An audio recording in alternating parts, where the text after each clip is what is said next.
This is New Zealand, Aotearoa. We are blessed with majestic mountains, beautiful forests, rivers, and a spectacular wild coastline, all 19,000 kilometres of it. I'm Craig Potton, and like many New Zealanders, I actually learnt to swim not long after I could walk. I'm a photographer, a conservationist, and a surfer, and I just love the coast. I like exploring above it and in the water. On my coastal journeys, I'll encounter some wonderful sea creatures. I'll visit people that care for the coast, and I'll try to understand its place in our culture and our duty of care for it.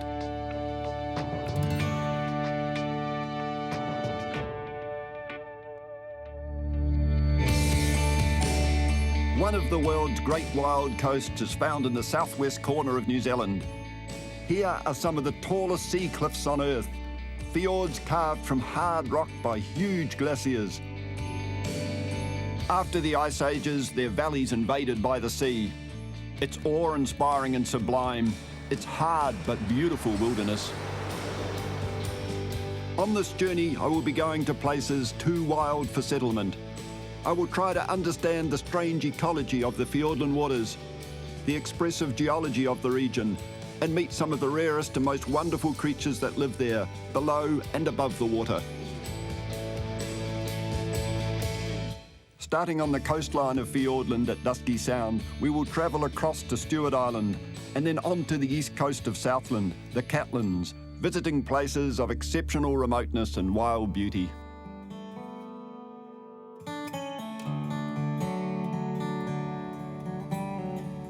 We're in Fiordland, and it's one of the great wildernesses in the world. This is actually the 5th largest national park on the planet, and I just love wilderness. It has a huge emotional pull on me.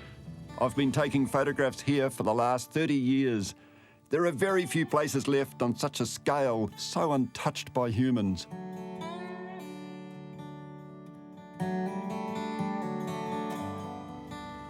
Down here, there's no better guide than my old friend, helicopter pilot Richard Hayes. Nicknamed Hannibal, he loves and knows this area intimately, and he's a national hero for his search and rescue work.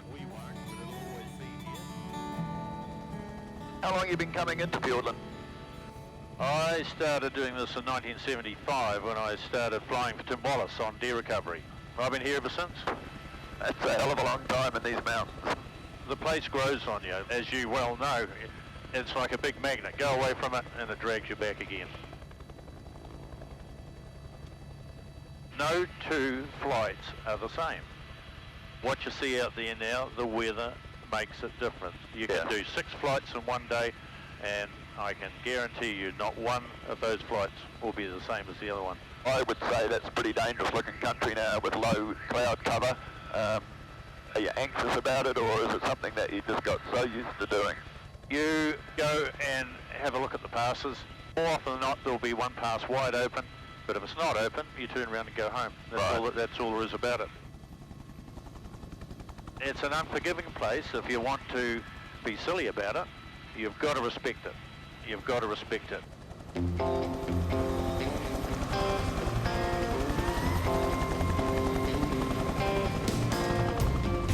In this remote spot, you have to be ingenious. Here in Breaksea Sound, Richard has moored an ex-Navy vessel. It doubles as his helipad and home away from home.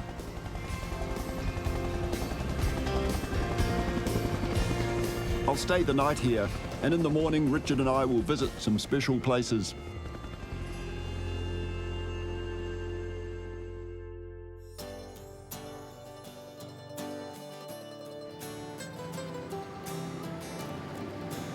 Dusky Sound is one of the most complex of the many fjords on this coast, and one of the largest. Only a handful of people have ever managed to live here.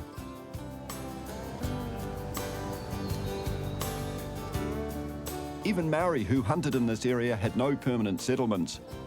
But in 1773, on his second voyage to New Zealand, Captain Cook navigated his way into Dusky Sound and mapped the first charts of these waters. Today's maps are still based on this highly accurate chart, and that's why I'm here. Cook anchored for 5 weeks here in Pickersgill Harbour, named after his first lieutenant. His ship, the Resolution, needed repairs, his crew needed a well-earned rest, and he also had important scientific work to do. Looks pretty much like the spot, eh? I think so.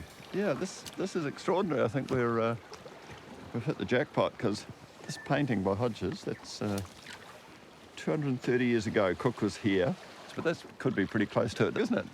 Well, it's got the same shape of the shoreline here and the island in the background. Yep. And this log coming out, I mean, it wouldn't be the one, but same feel. No, a lot shorter this guy here now, but that was 230 odd years ago. Yeah. Good. It's kind of a neat feeling, isn't it? Yeah. Stepping onto literally a bit of history. Cook walked here, so we shall walk there, up to Astronomer's Point. Okay. Another piece of local history was made here when Cook, ever keen to utilise available resources, brewed the first beer ever made in New Zealand. So here's a young Rimu, Richard. They said they actually brewed beer out of some of this, bit of manuka, I think a molasses to give it a bit of sweetness. Mm-hmm. It wasn't just for, the lads to sleep better at night or have a good time. It was to stop scurvy as well. Okay. Vitamin C. Yeah, he was a smart man. Entertain the troops and do the medicinal thing as well. Cook and his crew, they'd spend a month here at this point, provisioning, getting some rest from the wild sea, but they also had another task. On board was Astronomer Wales, and he had a new instrument, a chronometer. He wanted to test it out. They had to find the latitude and the longitude and mark it accurately. And it's just up here that he cut down the trees to make what we call Astronomer's Point. Wales set up camp on the top of the hill, and then he went about clearing a good view to the stars above and the mountains around. I guess the tent was somewhere around here. Well, to me, it's the only flat spot that they would have set up right here. And this is a marker of that, do you think? Yeah. Pretty much where the tent was, here. Yep. I reckon. Yep. And I guess they had to clear not just a hole up to the heavens, but quite wide. I'd imagine they would have cleared the whole area. Opening out. Because, the tallest mountains are out to the east from here, so, they could have cleared a big area, but it had certainly regenerated. In quite primitive conditions, they fixed a very, very accurate point, just about as far away as England you could get in terms of longitude and latitude. Yeah, you've certainly got to admire them for that. Like the latitude was just about bang on, and the longitude was only a little bit out. So pretty good going. Kind of nice to think. Cook declared the chronometer trial a success. It would become one of the world's most significant advances in navigation.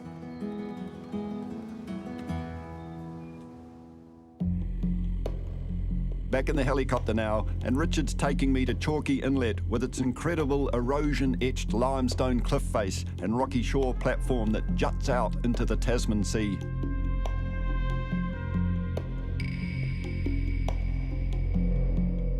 This is a place I've often photographed from the air and longed to photograph from the ground.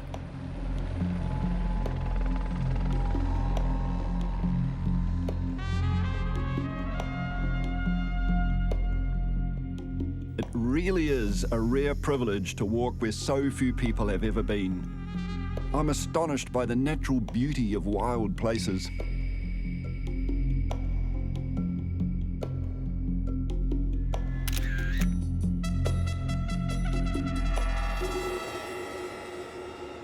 I've come past this shore platform at Chalky Island many times.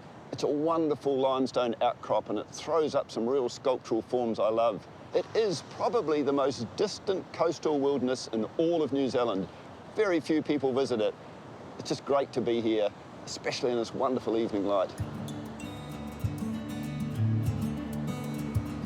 There's something very sculptural about limestone, just the forms that it makes. And just when we came around the cliff face here, it's really jutting out. It's kind of like the land opened up. It's almost like the skeleton of the land. Yeah. Well, the formations are amazing, aren't they? Yeah. Never get sick of it. No. Magnificent. But I suppose, light being what it is, it's going. We should be out of here soon. We should be away from here shortly. Should pop over the hill within the next half hour. Get you home.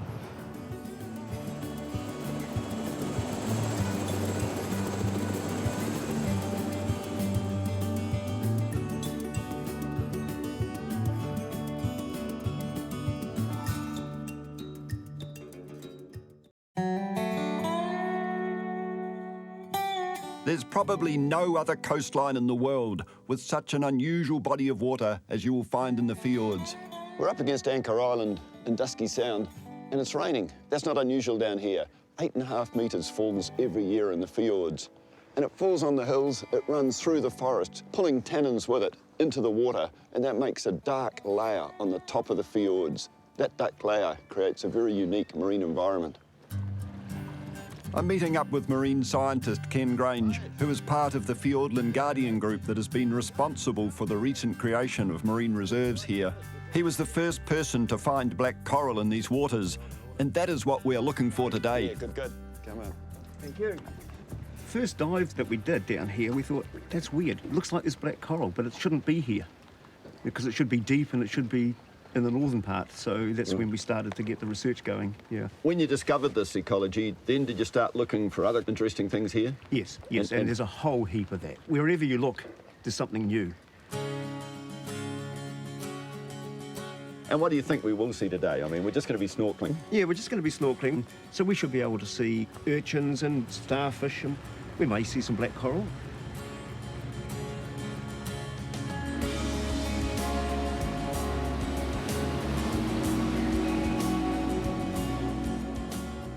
The dark top layer of the fjord waters creates light levels similar to those at much greater depths in other places. This underwater gloom makes deep water species rise up closer to the water's surface. It doesn't feel too bad. Nice and warm? Well, warm might be too strong a word. It's actually a fairly chilly 13 degrees Celsius.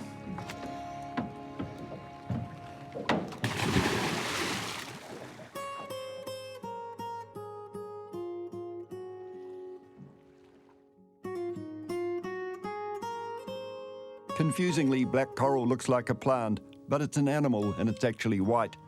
It gets its name from its black skeleton, but it's covered with a white skin.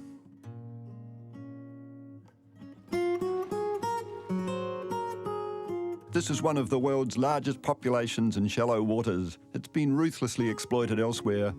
Down here there are around 7 million black corals, some up to 200 years old.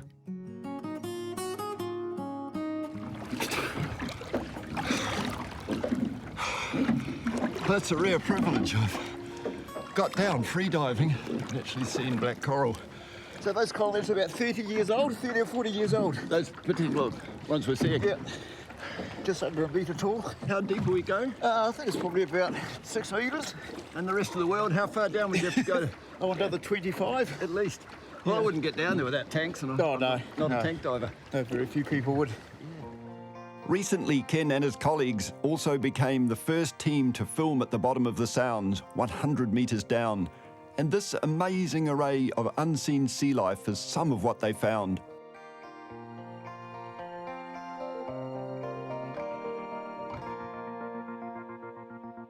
That was pretty cool, wasn't it? That was pretty cool. Yeah, So you got to see one? I did. Or several, actually? Yeah, the one on this side here. Yeah. Like, what? Half a metre or so tall? Bit cold. Oh, well, Are it's you okay. cold? No, I'm not too bad. You're not too but, cold. no, but How do you do that? no brain, no pain.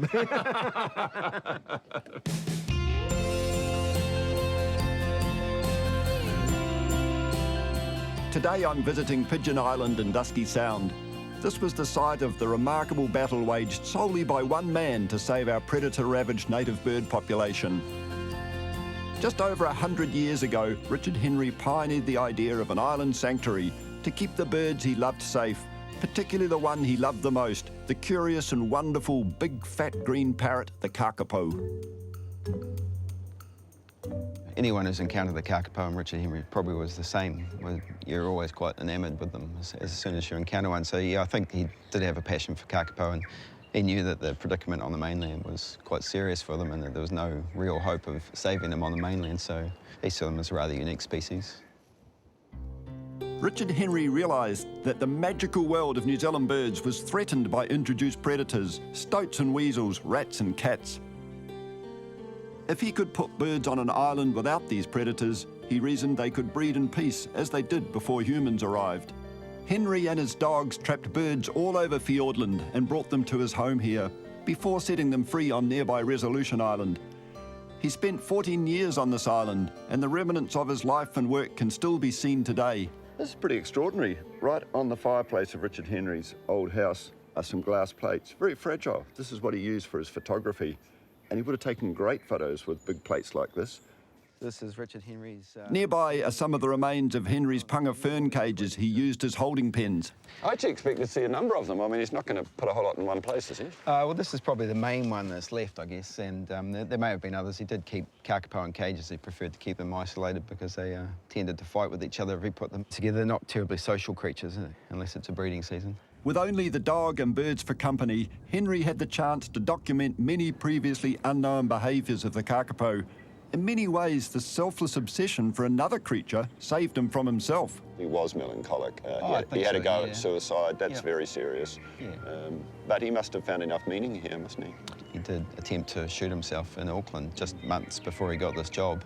The first shot deflected off his cranium and lodged in his skull somewhere, and the second shot misfired. So I think by the time he got to the third, he decided that maybe he wasn't supposed to do it. And then he ended up here, which is, I guess, there's a gentle irony there that someone that attempts suicide, you send them to an island for 14 years.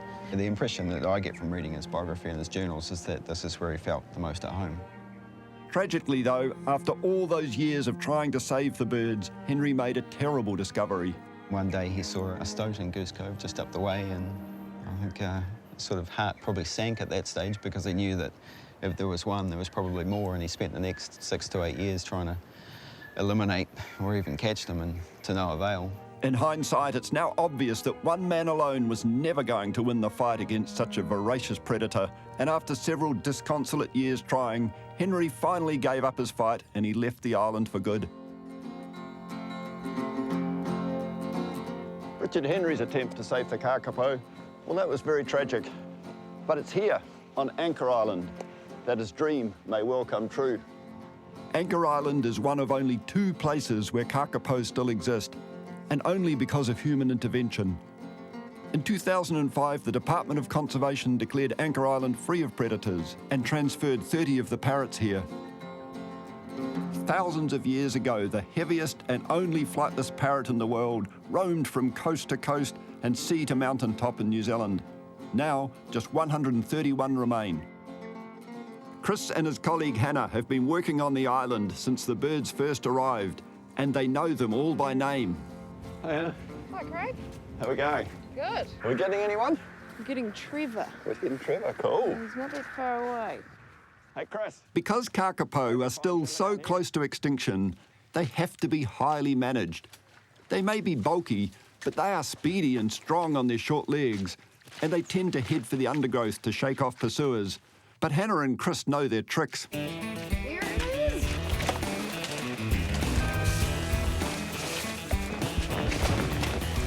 Got it. That actually was a hell of a chase, a lot worse than I expected. And we went for Trevor, but we came back with Te Kingi.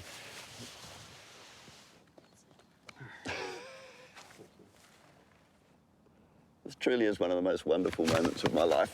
I've always loved wild animals, but kakapo, the world's rarest parrot. He's got a lovable head though, hasn't he? Absolutely lovable. They've all got their own different personality. You're not imagining this? You're quite sure of this? I'm quite sure of this. That personality has gained friends all over the world. Among them, writer Douglas Adams, who famously wrote, "Not only has the kakapo forgotten how to fly, it's forgotten it can't, and has been known to run up a tree, jump out, and fall like a flying brick." Parrots that aren't parrots, really, are they? And they're the heaviest parrot. They're a nocturnal parrot. They don't fly. And they've got a special way of breeding. The men gather in large areas and boom together to impress the ladies. And What is this boom? well, they've got these air sacs in their breast, and so they inflate those, and that puts out this booming sound, which can travel kilometres across valleys, and that's what draws the females in from a long way away. And then they have this alternate sound, which they call chinging, which is more high-pitched. We don't know, but we think that that's what brings the female to a specific male. They will go past screeds of males to get to the one that they like or that they've visited the previous years. We've got one particular female, Lisa, who will always visit Basil, no matter who's in the area. So Basil's ching is a good ching, like it's well, it's boom, boom, ching, it's ching. boom and his ching. Yeah, he's Right. quite a prolific breeder. He's he's sired 12, Boom, ching, ching. sired 12 chicks. So Oh, wow. He's so got he's one hell of a obviously ching then. doing something right. Yeah. Yeah. The breeding program on Anchor Island is still in its infancy, but the signs are good that the kakapo will one day breed here again. See you, buddy.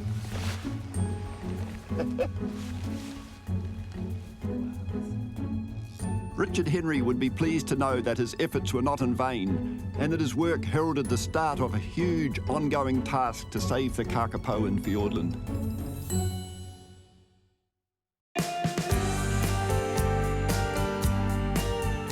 I've left Dusky Sound and I'm travelling down the Fiordland coastline to the Great Waitutu Wilderness Block. The forest here has been described by British ecologist David Bellamy as one of the most important ancient forests in the world. The easiest way to explore this area is by the Waitutu Track. It's a stunning tramp. All around you can see the wild coast, the magnificent terraced forest and the fascinating geological features. Amazingly, even though I'm high in the mountains, I'm actually standing on an ancient beach terrace. And I kind of reflect on what are the enormous pressures that must have pushed that beach up 1 million years ago to reach this height. Waitutu Forest is one of the larger pieces of untouched lowland forest in New Zealand, and its magic starts here on the coast. My geologist friend Les Malloy and I wrote a book on New Zealand's wilderness heritage. We both fervently believe in the need for wild places to get away from our own modern lives and to protect the world's biodiversity. Waitutu Forest is pristine, but more than that, it sits on a significant geological phenomenon. A series of 13 progressively older beach terraces, each 100,000 years older than the last. Well, they're probably the best preserved and natural set of what we call uplifted marine terraces anywhere in the country. So we stepped up the hill, we're stepping back in time, up a beach, a series of old beaches. Is it that simple? Yeah, but they don't look like beaches now. The terraces give the forests a layered appearance. Over 500,000 years ago, many earthquakes and uplift have pushed the land skywards, while along the coastline the sea level has advanced and retreated, gradually cutting new platforms as the land slowly rose. And it's still rising at 0.5 millimetre each year. And here we are, 1,000 metres above sea level, up in the Alpine. We've just been transported nearly 1 million years, Craig, right up onto the highest of the marine terraces. The modern-day coastline is way down there, 1,000 metres below us.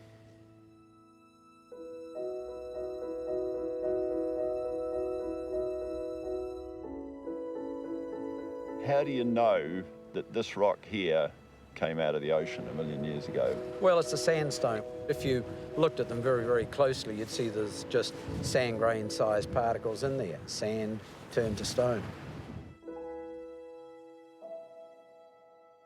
The Waitutu Wilderness Block is now recognised as part of a UNESCO World Heritage Site, which runs through all Fiordland to South Westland, and it ranks alongside Yellowstone National Park and the Grand Canyon.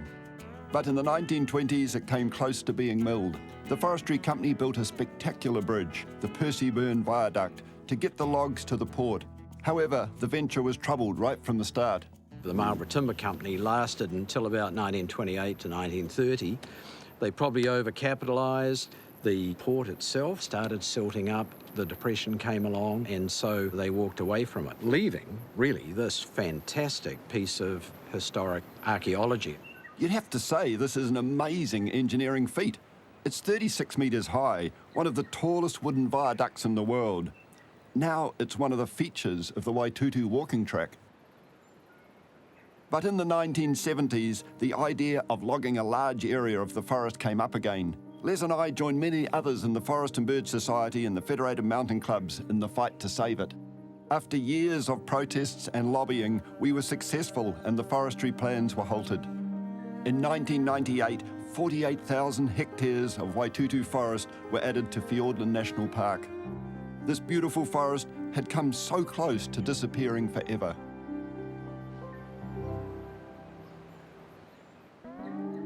I'm leaving Waitutu behind and travelling to another great wilderness area of the far south, Stewart Island. I'm on the east coast of the island in Oban's Half Moon Bay and going out with researchers to see one of the world's most feared animals, the great white shark. Hi, is it Clinton? Clinton Duffy from the Department of Conservation has studied the Stewart Island population of sharks and their movement outside these waters for the past 5 years. These waters are a favourite haunt for the great whites, but surprisingly little is known about these remarkable creatures.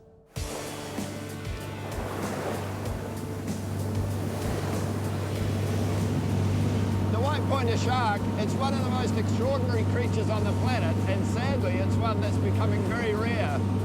They've been around for some 300 million years or more and are very similar to form to than they are now. And they can handle the world's greatest oceans. They're one of the top predators on the planet, and sadly we're driving them to extinction. We're anchoring alongside Edwards Island, which has often been a successful location for luring the sharks. There's a degree of tension in the air because although they're often cautious animals, they're also big, and boy, they can be unpredictable. A burley trail is laid, and now it's just a waiting game. I don't think we're pulling the sharks in from, kilometres away. I mean, essentially what we've got is a population of sharks that's living around these islands, moving around the islands, and we're just trying to make it easy for them to find out where we are. You have to keep your eyes out. They don't swim up the boat with their dorsal fin out of the water and then tail make it easy.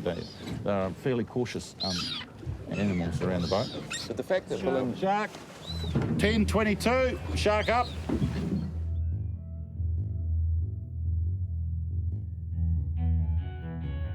Go for it.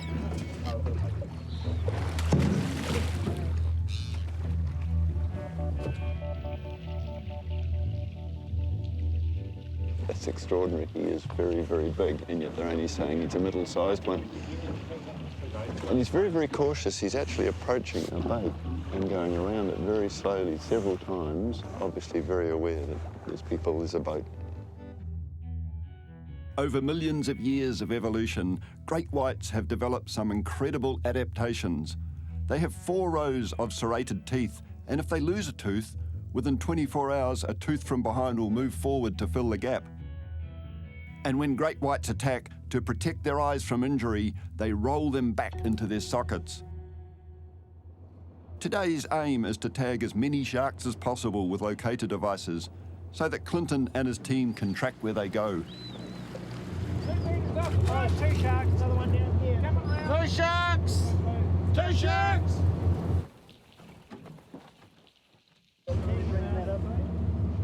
You don't often get much time to think about getting the tag in. You have to take it as it presents itself. Oh! Yes! Nice move, guys. 419. 419 tag in. Well tagged. How many we got tagged this season? Well, that was number 20 for the season. It's been exceptional in terms of the number of tags we've had out. The exciting thing about that is those sharks will be registering on the receivers out on the moorings that we've got scattered around the islands. So we should be collecting data right as we speak. Just about half of the sharks that we saw last year we've seen back again so far this trip. So. The research so far has overturned previous ideas about great whites migration. It was thought that the sharks spent most time in New Zealand waters with some movements to Australia. In fact, what has surprised Clinton's team is the amount of time the sharks spend in the warm waters of the Pacific. Until the advent of these satellite tags, white sharks were thought to be cold water, shallow coastal species, and they now appear to be tropical, subtropical, oceanic species that occasionally visit cold waters around New Zealand. They may actually be tropical species that just visit New Zealand to feed. They're in areas where there's lots of seals. It's really high productivity, supporting large biomass of fish, seals, dolphins. You got the shark there anyway? Oh, look at that.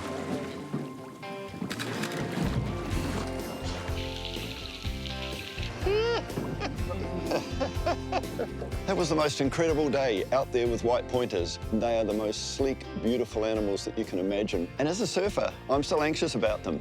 In their own element, they've got it all over me. I mean, they could take me out in one bite. But there's a real irony there.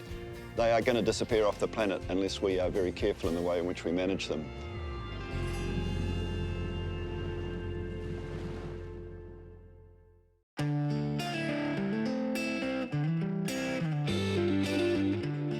Most of Stewart Island is as it was before people ravaged nature, something one rarely sees in today's world. And there are few places more extraordinary than the huge dunes at Mason Bay on the western side of the island.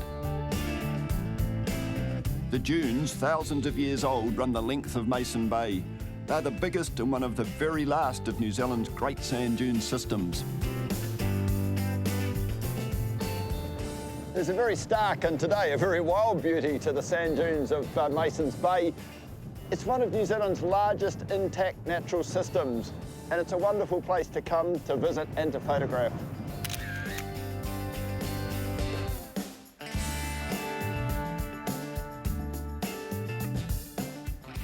As well as their wild beauty, the dunes have huge appeal to scientists.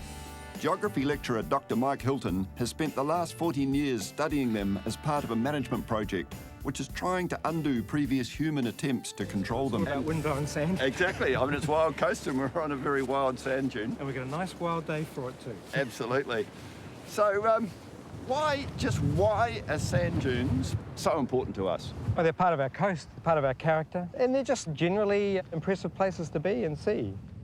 I guess they were widespread ones, and now there are really only a few left.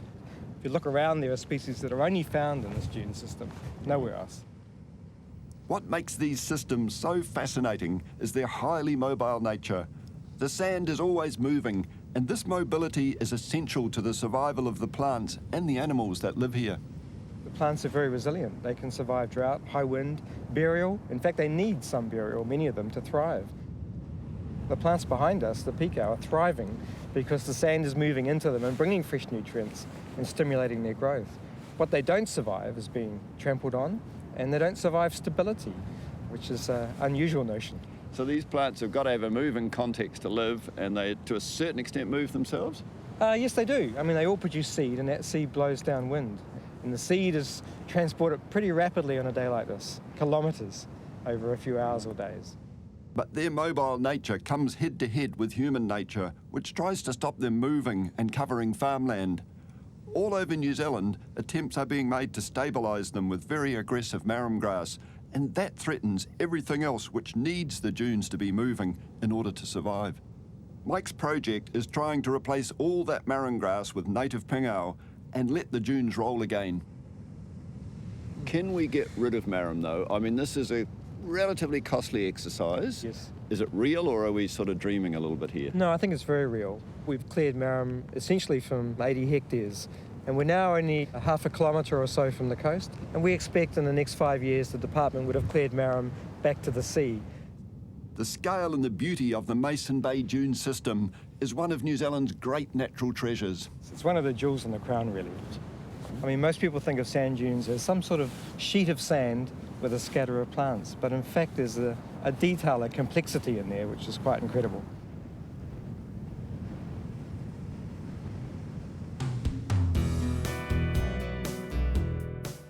I'm staying the night in Mason Bay in an old original farmhouse at the southern end of the sand dunes. Hi, How you going? must be Paul. Am indeed. Paul Dustin's grandfather built the house, and it's where Paul spent all his school holidays. Pretty fine spot you got here. Oh, yeah, just don't tell too many people. This place was the most southerly point in New Zealand at which anyone has tried to farm. That ended in the mid-80s when the Department of Conservation bought the land for a national park. Fortunately for Paul, as a descendant of the original farmers, he can keep the house and keep coming here for holidays. Did they actually make a living, or did they have to supplement it with something else? Well, they did a lot of fishing. Fishing and boat buildings, and been in the Lesk family for forever, so yeah. And even when I was a kid, we would all fly in, and Dad would be fishing around the area, kiting or crayfishing, and he would moor in the gutter there. But what do you remember? What are your first memories of this place? Well, probably tearing up and down the beach on the motorbikes. It's not the sort of thing that you probably get away today in the national park. But as kids, every year I would come through for a holiday and I'd bring one of the boys from school, and we would do things like, you know, riding around on the motorbikes and no crash helmets, and just the bush. Making stuff out of the bush, building tree huts, going possuming, and just get up in the morning as soon as it was light and you'd be gone, you know. This is a harsh and extreme environment, but the farmhouse is nestled in the shelter of one tough strand of trees. Oh, you can't go past our historic Makakapa shelter belt, though. Absolutely, so yeah. If they weren't there, the house wouldn't be, so Well, I'd love to go down to the gutter. Maybe we should head off while the weather's pretty good, huh? Absolutely.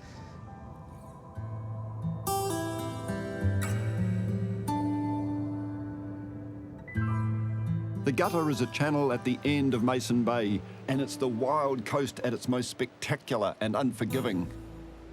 Sadly, 2 of Paul's family were drowned here. Mum's brother and sister drowned out there. I don't think they ever found them. Just out there fishing and, yeah, never came back. What, in a little boat or? A little wooden boat. It must have been a fairly calm day to even contemplate going out there. You'd like to think so.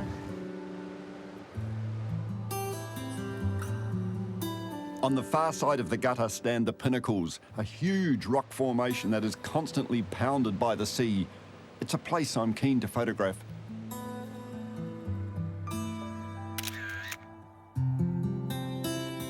It's pretty wild, eh?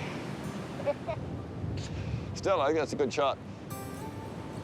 I'm at the southern limit of my coastal journey, and it is a very wild place on a wild day, and that kind of suits. No one lives south of here. It's the subantarctic islands, and it's Antarctica next stop. So I'm going north again, but I do love these wild places.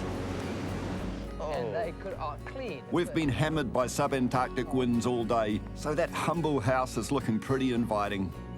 At times like this, nothing beats a fire and a hot brew.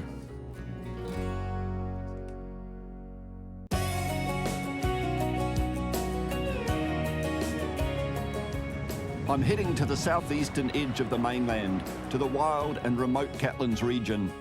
There are a couple of very special places I've come to visit in this beautiful windswept place. My first stop is the Tereri Reserve, where I will see one of our rarest penguins, the jaunty little yellow-eyed penguins. They only live on our southeast coast and the subantarctic islands further south. A penguin colony was discovered by the Forest and Bird Society here in 1980, just as the local farmer was about to bulldoze the land. These penguins only nest in the shore vegetation, so Forest and Bird convinced the farmer to fence off a small section of land to protect them. In time, another 100 acres were added, and volunteers set out on a massive planting program. Did you plant all that flax, or is it pretty much done? Yeah, everyone here's planted. It's our major plant in these exposed headlands. Right. Brian Rance has been involved since the start, so he understands the needs of these penguins. The yellow-eyeds are different to most penguins. They're not social animals. You know, quite often we see colonies of birds all crammed together. The yellow-eyeds won't nest in sight of one another, so they like to spread out. So to get that room, they've got to go further inland, find those quiet, secluded places under banks and under logs where they've got that cover, the shelter, but also the privacy that they like. Yellow-eyed penguins usually mate for life. They'll only find a new partner if their first one dies. They have a thick layer of fat to keep them warm in the water, but on the land they will often overheat, so they need the shelter to stay cool. I believe after a real effort of over a decade, you had a real tragedy here. Yes, in 1995, there was a fire. It started in surrounding farmland, and just the location of that fire, it swept around the coastal habitat, and so that was where the penguins were concentrated, and also where the penguins had to pass through to get out to the sea. A lot were killed in the fire directly. Some had to be put down because of horrific damage to their feet by walking through the smouldering areas, and it was really horrific times for the penguins and for the manager. But the colony managed to survive, and their faithful human supporters doggedly replanted the area again. In his 30 years of caring for these birds, Brian has grown to love their quirkiness. They're not necessarily the smartest birds, but they've got character. There's no other bird that's quite like them, really. The way that they're short legs and they hop along, and just here you see them come across the boulders and they're jumping, you know, their little legs and big feet jumping from boulder to boulder. You see them walking along and trip and stumble, and you can't help but laugh, but you're sort of, I think, laughing with them, really. Right.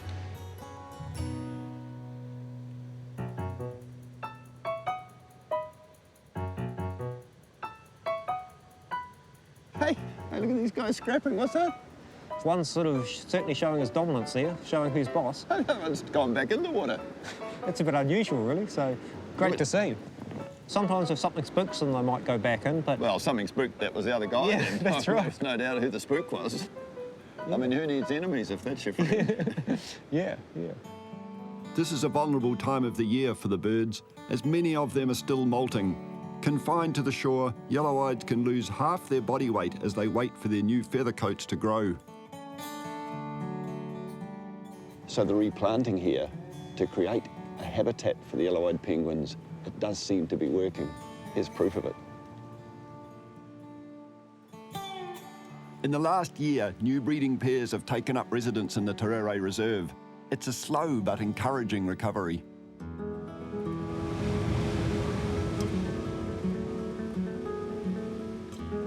I'm at Curio Bay and I'm with the most amazing fossilised trees that you're going to find anywhere in New Zealand. Huge, great long trunks laid out across this land here for us just to come and look at what it was like 170 million years ago right here. This beach is recognised as a fine example of an ancient podocarp forest.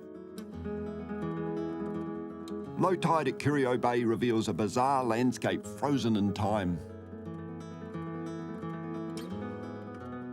This is a really good example of one of the stumps. It's huge. Yeah. Hundreds of years old. And this one would have grown here. This one's been knocked off, the log's fallen away, and it's left the stump and it's petrified really quickly. And you can see the rings in the trunk. Yeah. Telling its age, so it would have been a big tree. It's off the beaten track here, but people come from all over the world to see this petrified forest.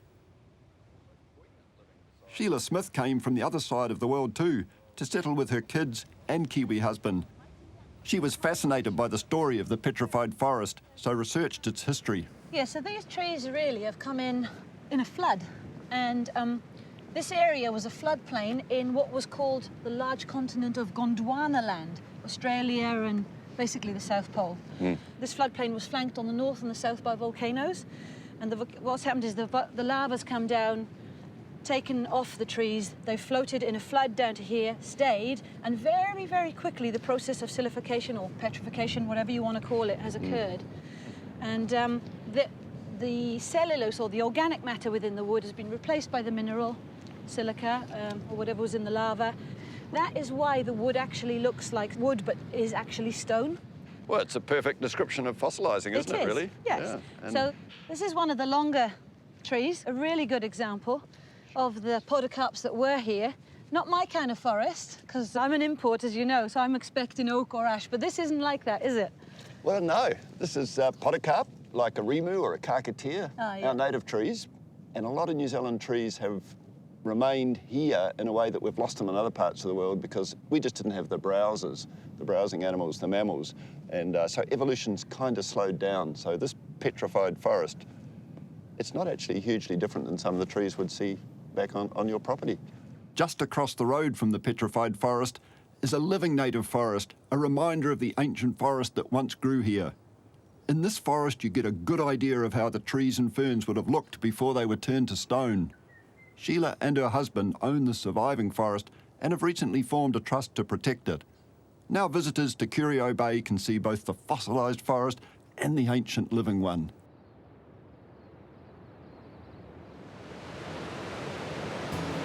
From ancient forests to rugged coastlines, a relic from the not quite so distant past is returning to the Catlins coastline. In the 1800s, the sealers killed all the sea lions on the coast. They are now only found in the subantarctic islands. But remarkably, recently a few have returned to the mainland on Otago Peninsula and here in the Catlins. There's the active adolescents. And those slowing down a bit. Quite a bit. But they earn their rest. Sometimes they swim 175 kilometres out to sea to get their food. All in all, though, it's not a bad life here on the Catlins. Sea lions started to return in the 1970s, first to visit and now to breed. To get close to these wild creatures just makes my heart sing.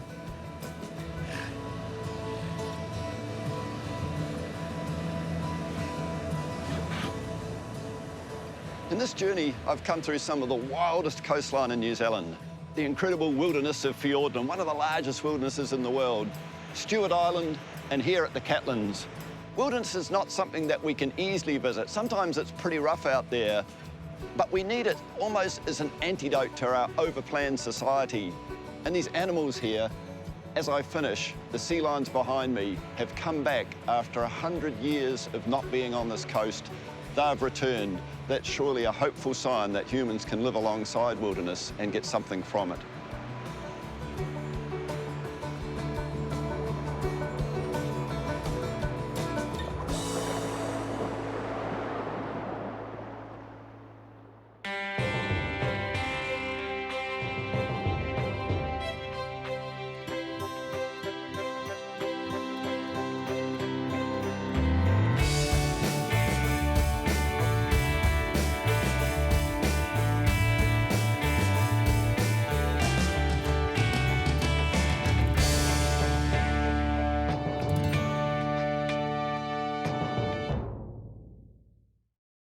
This program was made with funding from New Zealand On Air.